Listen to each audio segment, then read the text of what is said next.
Hey guys, welcome to a brand new episode of I Am Latoya Renee. If you are new here, welcome. If you've been here before, hey y'all. Today I want to talk about my first showing appointment as a real estate agent. Don't play with it, don't be dishonest. Still not understanding. So if you guys watched any of my shorts over the weekend, you probably ran across one where I was talking about my first showing appointment. It was literally 3 seconds, and I was just, showing my excitement about it because I am a licensed real estate agent. That's kind of like my side gig, and I'm very new into it, and I was just excited that I finally have a client. And yeah, so I wanted to talk about how it went, y'all. Let me say this. I'm learning. I do have like a unofficial mentor and stuff like that, but I'm learning. My client is hoping to find a property approximately 45 minutes away from where I live, but very close to where she lives. And so it was my big old thought to try to pack in as many properties as we could without absolutely exhausting ourselves, and just so that, honestly, so that I didn't have to commute so much, especially with my 12-hour shift work schedule and things like that. So that's what we did. We met up, and I had 6 properties to show her. Some of them were ones that she sent me. Some of them were ones that I found. They were all very different in the sense of the year in which they were built. She currently lives in a 1957, I think, home. It's 4 beds, 2 baths, about 2,800 square feet, almost an acre of land, which is phenomenal for the area in which that we live in, because there's so much new construction. You don't get a quarter of an acre, let alone, nearly an acre. So it's quite remarkable what she has, but obviously in that time frame, that time period, they care more about their yard. So she's got a gym. She really does have a gym, and she's done upgrades and renovations and things like that. But it is a 1957 house, so there is little to no closet space. It is not accessible for her disabled mother, and she's further out from her friends and things like that. So we're looking for somewhere closer to where she could be around more of her social circle, and also, have something accessible for her mother to potentially move into and live with her. So we looked at some properties. They ranged from like the 1980s to the 2020s, and it was good. I feel like it was really great, and that was intentional that I did that so that she can kind of see different eras of homes that, still match the basics of what she's looking for. 4 beds, she wants 3 baths. So, homes that match that, but are maybe made a little differently because of the era, maybe have different finishes because of the era, and just have different character because of the eras in which they were built. So it was really dope to do it and to experience all of it with her, and to just kind of show her what her money can get her in different parts of different towns, because we were in 3 different towns, technically all in the same county. And so it was really cool, and it was great for me because I'm familiar with the area that she's trying to move to, but like I've never lived there. Like, have I done shopping? My dog's vet is actually out there, and yes, I drive a ridiculous amount of time for my vet. But once I find someone that I like, I stick with them. That's with all healthcare providers for both myself, my kids, my dog, whatever. So I'm that girl. But I'm familiar with the area, but like have never like lived in the area. Have never like been there day in, day out. It's usually like a pop in, pop out kind of situation. So it was cool for me to see things, to get a feel of the traffic too, because we did the showing appointments. We started at 1:30. I'm trying to think when we ended. It might have been about 4:30 or so.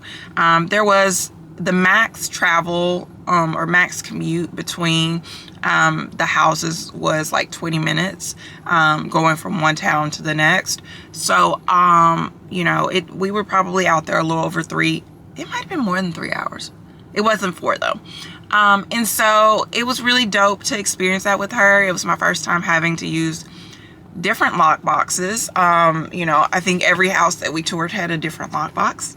5 of them had the same type of access to the lock box, but they were all different lock boxes, and they just, you know, that was the biggest workout. So, but we got in each house safely. Everything was fine, you know, and, you know, got to see what she likes a little better.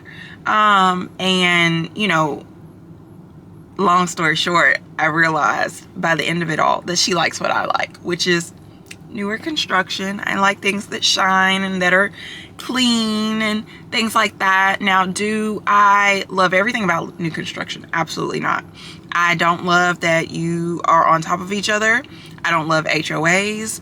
I don't love the ridiculous prices of them. I don't love how quickly they shoot these houses up. There's a new construction neighborhood that's attached to the neighborhood I live in that I think I might have included like me driving through one of those neighborhoods in one of my vlogs, maybe a month or two ago. And it's like, I think about buying newer construction because it's bigger and, you know, it's more glamorous and things like that. But then I look at it and it's like, dude, this house wasn't here last month and now it's finished. Like, how are you doing this? Like, what corners are you cutting? And like, for me to pay hundreds of thousands of dollars into essentially my entire life is in this home. My everything is based out of this home. Like, I need it to be good quality and worth every penny that I'm paying. And then some, right? Like, so, you know, say all that to say, like, we looked at all these different areas of houses. There was a house, I think it was built in the 90s, that she really liked because it did have it was a split level house, and they turned the bottom level into like a mother-in-law's suite or apartment. So like, there was a kitchen and everything down there. Kitchen, there was a bedroom, bath, living room, dining room, kitchen, and then like almost like a secondary bedroom that they were using as a craft room. So it was really attractive for her, especially when she's considering the fact that her mother would be, you know, moving in with her. But like I said, it's split level, so she'd have to go down a whole flight of stairs. And so we considered the fact that, like, you know, maybe if we go in the back of the house, because the back of the house goes into that area, you know, what that would look like, but that is still several steps. So she liked it, but the newer construction was a lot better because, you know, her mother could get everything she needs on the main level. However, the storage space was lacking hugely. Like, it was like they built this glamorous, beautiful home, but put 1950s closets in. It's like, where's the walk-in closet? There was a piece of a walk-in closet in the master, you know? So that was a drawback. But overall, as far as, you know, like, she wants an office. There was an office. She would like a fence because she has a dog. There was a beautiful fence. Never seen one built quite like it. It was gorgeous.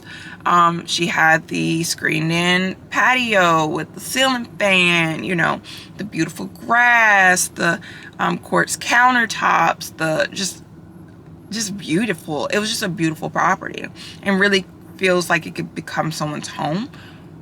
But we need closet space, bruh. And it's probably, was it the most expensive house? It might have been the most expensive house we looked at. And it was the furthest distance away from her friends. So, a lot to consider there. And then in addition to this too, guys, she does have a home to sell. So, and we're not quite ready to put it on the market. So this was just kind of like a introduction to the home buying process and seeing what's in the market and things like that. But it was really great for me because I got to learn in real time a lot of different things. One of the things that I learned is, you know, in regards to picking showing times, I thought I did good spacing them out. I'm like, ooh, we're gonna have 30 minutes in each house and all that. But the first two houses we were in I wouldn't even say 10 minutes. So that chopped away a lot at our time. And so in real time, I was like actively changing appointment times, praying that the families of the homes were flexible in that sense, and they were. And it actually worked out really nicely, and I actually got home at a decent hour, which was nice. But like just navigating all of that, navigating the lock boxes, navigating changing the appointment times in real time, giving the feedback to the seller's agents, because they, it's kind of frowned upon to not do that. But in addition to that, the seller's agents of the homes we looked at were kind of pushy with that. So just, I learned a lot, and I felt really good leaving it.